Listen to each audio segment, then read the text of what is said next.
is no one single answer, there is no silver bullet, but part of the solution, of course, is change at the policy level. And you have to change policies around the affordability of sanitary products, as well as the criteria on, how they are made.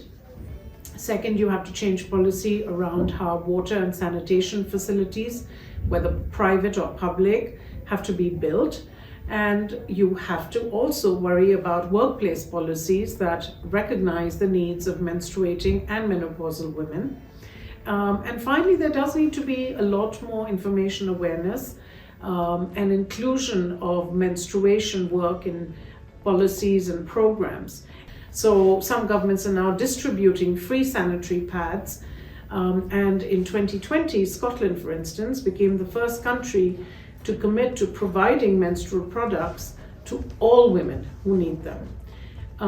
The other part of change, of course, is when you have the voices of those who are affected by change at the decision-making table.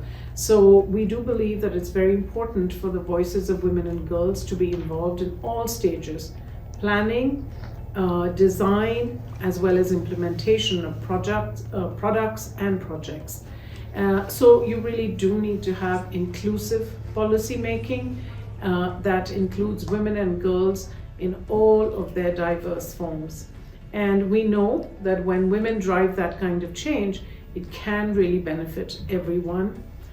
We have examples of where UN Women has worked at the local level with municipal councils to get the voices of women into decision-making processes. And it often leads to things like a water management committee, and that water management committee is then able to harvest information and ideas and use it to design really impactful policies and products. And finally, there's always the issue of investment and funding.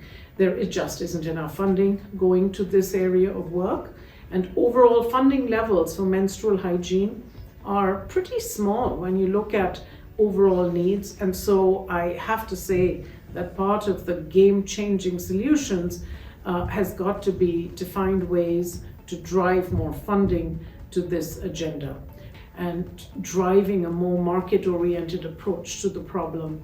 And that, I think, is very important, because just public money by itself will not do. We do need a private sector solution also to this very important, misunderstood issue, which now I think is increasingly getting the right levels of attention, and it is increasingly better understood how this issue is connected to several other SDGs.